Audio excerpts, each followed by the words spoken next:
Hello friends, आता आपण बघूया 26 मेचा लग्नानंतर होईलच प्रेमचा एपिसोड रिव्ह्यू. मानिनी जेव्हा काव्याला खाली घेऊन येते तेव्हा ती विचारते की कधी झाला हल्ला ते सांग. तेव्हा पार्थ बोलतो आई.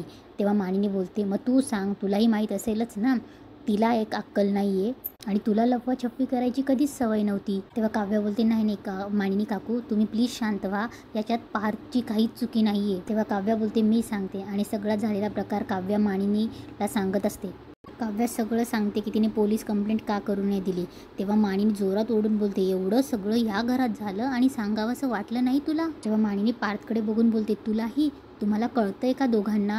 हिला एक अक्कल नाही आहे, तुला पण कळत नाही का पार्थ? तेव्हा मिथून बोलतो वहिनी जाऊ द्या, लेकरं मोठी झाली, अहो लग्न झाली त्यांची. तेव्हा मानिनी बोलते बरोबर आहे तुमचं भाऊजी, मुलांची आता लग्न झाली आहेत, आता हे आमच्यापासून काहीही लपवू शकतात, आपण फक्त शांत राहायचं.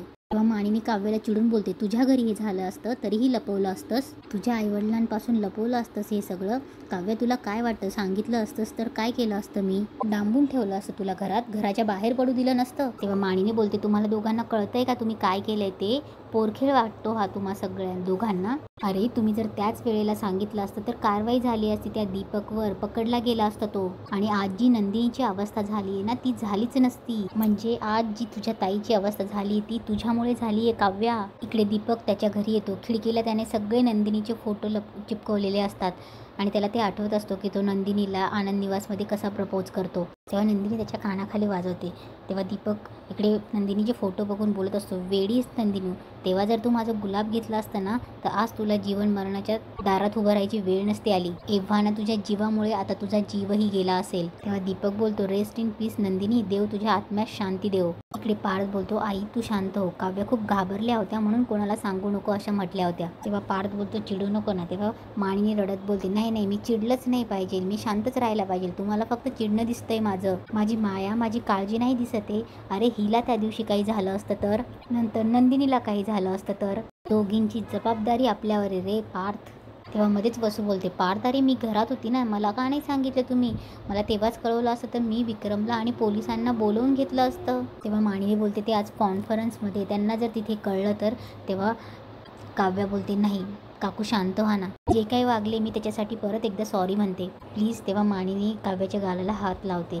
तेव्हा काव्या बोलत असते. तेव्हा काव्या बोलते ते घरी परत आले की मी स्वतःहून त्यांना सांगेन, उगाच त्यांना तिकडे टेन्शन नको. तेव्हा मिथून बोलतो काव्या दीपक जर इतका पुढे गेला असेल ना तर त्याला वेळीच मागे ओढलं पाहिजे. इकडे जीवा बोलत असतो या वेळेला त्याला फक्त मागे ओढणार नाही, त्याला कायमचं मातीत गाडणार आहे, कारण यावेळी त्याने नंदिनीचा जीव घेण्याचा प्रयत्न केला आहे. इकडे पार्थ बोलत असतो तो फक्त नंदिनीच्या जीवावर नाही काव्याच्या जीवावर सुद्धा उठला आहे. तेव्हा पार्थ बोलतो इतके दिवस तो आमच्या हातून सुटत होता पण आता नाही सुटणार, त्याला आता कायमची अद्दल घडवायची वेळ आली आहे. हे जीवा असतो फक्त अद्दल नाही घडवणार आहे, त्याला कायमचं सरळ करून सोडणार आहे. तेवढ्यात पार्थ येतो आणि बोलतो तू एकटा नाही, आपण आता हे युद्ध फक्त तुझं एकट्याचं नाही आहे, आपलं आहे. दाखवून देऊ त्या दीपकला, आपल्या माणसांकडे वाकड्या नजरेने बघणाऱ्यांना आपण सरळ करून टाकू. तेव्हा जीवा बोलतो नाही सरळ तर करायचंच आहे, म्हणजे आपल्यात वाकड्यात शिरण्याची हिंमत नाही करणार तो पुन्हा, दाखवून देऊ त्याला. देशमुख एकच वार करतात पण आर पार करतात. तेव्हा पार्थ बोलतो आत्ता तो व्यवस्थित झोप घेत असेल. तेव्हा जीवा बोलतो उद्याची सकाळ त्याची शेवटची सकाळ असणार. तेव्हा ते दोघं हातात हात घेतात. तेवढ्यात काव्य त्यांना बघते. ते दुसऱ्या दिवशी वसू विचार करत असते खरं तर नंदिनीसोबत काल जे काही घडलं, दीपकने तिच्यावर वार केला पण त्यात माझा हात काही नाहीच आहे. हा म्हणजे एक वेळ होती की मी स्वतः त्या दीपकला नंदिनीला लग्नातनं किडनॅप करायला सांगितलं होतं, पण त्यानंतर त्याचा आणि माझा काहीही संबंध नाही आहे. पण का कुणास ठाऊक तरीही मला का भीती वाटते, हे सगळं प्रकरण माझ्यावरती शेकणार नाही ना. तेवढ्यात वसूला रम्या मागून हात लावते. वसू डचकते आणि बोलते मूर्ख आहेस का रम्या, मागून हात का लावलास, घाबरले ना केवढी मी. तेव्हा रम्या बोलते अगं पण झालंय काय घाबरायला. तेव्हा रम्या वसूला काय झालं म्हणून विचारत असते, झोप झालेली नाही का तुझी. तेव्हा वसू बोलते नीट झोप व्हायला झोप तर लागायला पाहिजे ना आधी, जरा डोळा लागला ना मी दचकून उठत होते, रात्रभर हेच चालू होतं. तेव्हा रम्या बोलते तेच विचारते झालंय काय असं दचकून उठायला. वसू बोलते अजून काही नाही पण होणार आहे, तू विसरलीस हा रम्या, मी तुला काल काय सांगितलं होतं ते, तुला सांगितलं होतं ना नंदिनीवर जो अटॅक झाला आहे ते आता पार्थ आणि जीवा आज दीपकला मारायला जातील म्हणून. आणि खरंच ती दोघं दीपकला मारायला गेले तर रम्या मोठमोठ्याने हसायला लागते आणि बोलते आई काय म्हणतेस तू, ते काहीही म्हणतील, ते जर उद्या म्हणाले की आम्ही हे लग्न मान्य केलंय पण खरंच तसं होणार आहे का. आई तू मला काल काय सांगितलं, नंदिनीवर हल्ला झाला म्हणून ते दोघे असे चिडले होते, पेटून उठले होते म्हणून. त्याच रागाच्या भरात हे सगळं बडबडले असतील ते. प्रत्यक्षात असं काही होणार नाहीये. मी तुला लिहून देते हवं तर. जीवा नंदिनीसाठी आणि पार्थ काव्यासाठी त्या दीपकला मारणार नाही. इकडे काव्या झोपेतून सकाळी उठते आणि बेडकडे बघते तर तिथे कोणीच नसतं. तेव्हा काव्या बोलते, अरे पार्थ कुठे गेले? इकडे नंदिनी पण झोपेतून उठते. झोपेतून उठल्यावर खाली वळकटी टाकलेली असते. बघते तर जीवा नसतो आणि बोलते, अरे कुठे गेले जीवा? इकडे पार्थ आणि जीवा दोघं कारमध्ये बसतात. तेव्हा जीवा बोलतो, आज हा दीपक आपल्या हातून सुटणार नाही. इकडे वसू बोलत असेल, तुला खरंच असं वाटतंय ना रम्या की पार्थ आणि जीवा त्या दीपकला मारायला जाणार नाही? तेव्हा रम्या बोलते, नाही जाणार आई, आणि तू आता हे थांबव बघू. दोघी बोलत असतात तेवढं तिथे कल्पना येते. तेव्हा वसू बोलते, अरे वा, सूर्य कुठे उगला? साक्षात कल्पना मॅडम कुठे होतीस? तेव्हा वसू त्या कामवाल्या कल्पनावर चिडत असते की कुठे होतीस काही दिवस, आणि आमचं घर काय तुला धर्मशाळा वाटलं? आहो जाओ घर तुम्हाला. रम्या बोलते, कल्पना जाऊ दे, तुझं काय, तू लॉन्ड्रीसाठी कपडे घ्यायला आली आहेस ना, जा तिथून घे. तेव्हा वसू बोलते, ए रम्या, तुला खरंच असं वाटतंय ना हे दोघं त्या दीपकला मारायला जाणार नाही ते? तेव्हा रम्या बोलते, तू काय सारखं सारखं तेच तेच. रम्या बोलते, काय तेच तेच बोलतेस आई? तेव्हा रम्याला पार्थचा शर्ट दिसतो. ती पार्थचा शर्ट घेते आणि बोलते, आई हे बघ पार्थचा शर्ट. आई पार्थचा शर्ट लॉन्ड्रीसाठी काव्या काढून देईल का? नाही ना, म्हणजे पार्थ घरातच आहे. तेव्हा कल्पना बोलते, नाही ताई, पार्थ दादा तर मगाशीच बाहेर गेले. तेव्हा वसूला भीती वाटते, बाहेर गेलाय म्हणजे?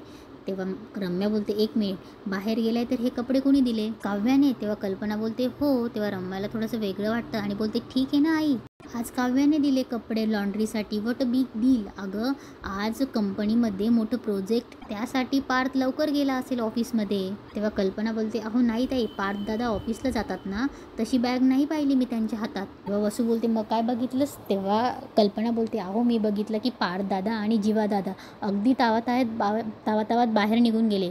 इतक्या रागात मी त्यांना कधीच पाहिलं नव्हतं. असं वाटत होतं की ते दोघं कोणाला तरी मारायला चालले. तेव्हा वसू घाबरते आणि मनात बोलते, कुठं गेली असतील ही दोघं? इथे आनंद निवासमध्ये एक बाई फोनवर बोलत असते की नंदिनीचा फोन लागत नाही. इथे आनंद निवासमध्ये तोडफोड झाली. तेवढा तिथे जीवा आणि पार्थ येतो. तेव्हा जीवा बोलतो, त्यालाच शोधायला आलोय आम्ही. तेव्हा ती बोलते, नंदिनीचा फोन लागत नाही, नंदिनी कुठे आहे? तेव्हा जीवा बोलतो, काल नंदिनीवर हल्ला झाला होता, काल रात्री त्यानेच तोडफोड केली. तेव्हा ती बोलते, अरे देवा, आता कुठे आहे नंदिनी? तेव्हा जीवा बोलतो, नाही नाही, ती ठीक आहे, आता घरी आहे. तिच्यावर ज्याने हल्ला केला त्या दीपकला शोधायला आलोय आम्ही. तेव्हा ती बोलते, कोण दीपक? तेव्हा जीवा बोलतो, तोच, इथे ऑफिसमध्ये काम करायचा. तेव्हा ती बोलते, त्या नालायक माणसाला तर आम्ही हकलून लावलं होतं. तेव्हा पार्थ बोलतो, त्याला अजून अद्दल घडलेली नाही आहे. तेव्हा पार्थ बोलतो, आज त्याला आम्ही चांगलीच अद्दल घडवणार आहोत. तेव्हा ती बोलते, त्या नालायक माणसाला चांगलेच अद्दल घडवा. तेव्हा जीवा बोलतो, ते आम्ही घडवणारच आहोत, त्यासाठी आम्हाला त्याचा ॲड्रेस आणि फोन नंबर हवा आहे. तेव्हा ती त्यांना दीपकचा नंबर आणि ॲड्रेस देते. जीवा आणि पार्थ ॲड्रेस घेऊन घाईघाई तिथून निघतात. इकडे वसू आणि रम्या चिंतेत असते. वसू घाबरून बोलते, बघितलंस ना गं तू, अगं पार्थ आणि जीवा खरंच गेले त्या दीपकला पकडायला. अगं बघ, तू भारी म्हणाली होतीस की ते काय असं काही करणार नाही. तेव्हा रम्या बोलते, अगं ठीक आहे ना, अंदाज चुकतात कधी कधी माणसाचे, मारू दे ना त्या दीपकला, तू कशाला घाबरतेस एवढी? तेव्हा वसू बोलते, मूर्ख आहेस का तू रम्या, मारू देत काय त्या दीपकला? तेव्हा वसू बोलते, विसरलीस का तू रम्या, तुझं आणि पार्थचं लग्न व्हावं म्हणून मी स्वतः त्या दीपकला सांगितलं होतं की नंदिनी आणि पार्थच्या लग्नातून नंदिनीला किडनॅप कर म्हणून. तेव्हा रम्याला वसूने सांगितलेला तेव्हाचा तो प्लॅन आठवतो. तेव्हा रम्या बोलते, आठवतंय मला, तू बोलली होतीस ती. तेव्हा वसू बोलते, नशीब आठवतंय रम्या, आता जरा विचार कर, तो दीपक जर का त्या जीवाच्या आणि पार्थच्या हाताला लागला तर ते त्याला मारतीलच, आणि मारतीलच खरंच. स्वतःचा जीव वाचवण्यासाठी तो धडपड करणारच ना. आणि अशा याच्यात त्याने जर तू काही बोलला तर इकडे जीवा फोनवर बोलत असतो, हे बघ, तू माझा अत्यंत जवळचा मित्र आहेस आणि मी तुला कामासाठी फोन केला आहे, आज तागायत तू, हे कामही तितकंच महत्त्वाचं आहे. तेवढ्यात जीवाचा पोलीस मित्र तिकडनं बोलत असतो की बस का जीवा? तेव्हा तो मित्र बोलतो, जगासाठी मी इन्स्पेक्टर विकास असतो ना, तरी तुझ्यासाठी मी विक्याच आहे. अरे आपण जिगरी दोस्त आहोत, तू म्हणशील ते मी करेन, सांग काय झालंय? तेव्हा जीवा बोलतो, माझ्या बायकोवर अटॅक झालाय.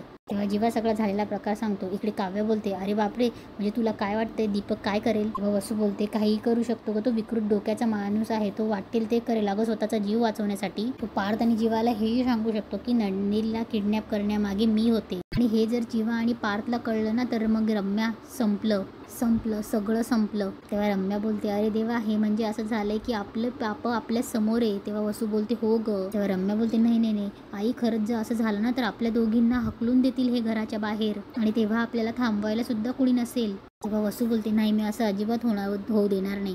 पार्थ आणि जीवा त्या दीपकपर्यंत पोचण्याआधीच मला दीपकला सावध करावं लागेल.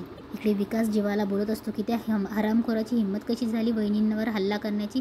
थांब, मी तिथे येतो, आपण त्याची चामडीच सोलू. तेव्हा जीवा बोलतो, नाही काही करू नकोस, मी त्याचा नंबर तुला पाठवते, तू आत्ता मला लाईव्ह लोकेशन पाठव. तेव्हा विकास बोलतो, हे बघ जीवा, आपण लिगली जाऊ, तू उगाच कायदा हातात घेऊ नकोस. तेव्हा जीवा बोलतो, मी काही करणार नाही, मला फक्त लोकेशन पाठव, मला फक्त प्लीज त्याचं लाईव्ह लोकेशन पाठव.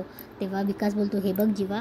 तेव्हा जीवा बोलतो, तुला आपल्या मैत्रीची शपथ, मला काही करून तो दीपक हवा आहे. इकडे दीपक बोलत असतो, नंदिनी, आज तुझा नवरा जीवा तुझ्या फोटोसमोर बसून रडत असेल, मला होकार दिला असताना तर आज तुझ्यावर ही वेळ नसती आली. तेवढ्यात वसूचा त्याला फोन येतो. तेव्हा दीपक बोलतो, गुड मॉर्निंग वसुंधरा मॅडम, सॉरी, तुम्हा देशमुखांसाठी आज बॅड न्यूज असेल ना. हो, पण तुम्ही खुश असाल ना. तुम्ही आधी जे मला काम दिलं होतं ते आज मी पूर्ण केलं. माझ्यामुळे तुम्हाला सूतक लागणार आहे. बाय द वे, नंदिनीची शोकयात्रा निघाली का. तेव्हा वसू बोलते, अरे मूर्खा, शोकयात्रा तिची नाही तुझी निघणार आहे. इकडे जीवा बोलत असं, तू मला लाईव्ह लोकेशन पाठवणार आहे की मी दुसरा कुणाकडनं तरी घेऊ. तेव्हा तो बोलतो, ठीक आहे, देतो मी. फोन ठेवल्यावर पार्थ बोलतो, जीवा मला काय वाटतं, या चिठ्ठीवर जो ॲड्रेस आहे ना तिथून आपण सुरुवात करूया. तेव्हा जीवा बोलतो, तो आता तिथे नसणार आहे, खूप हुशार आहे. अरे तो सतत डसणारा साप येतो, नक्कीच कुठल्या तरी बिळात लपून बसला असणार आहे. आणि तिथेच आजचा एपिसोड संपतो.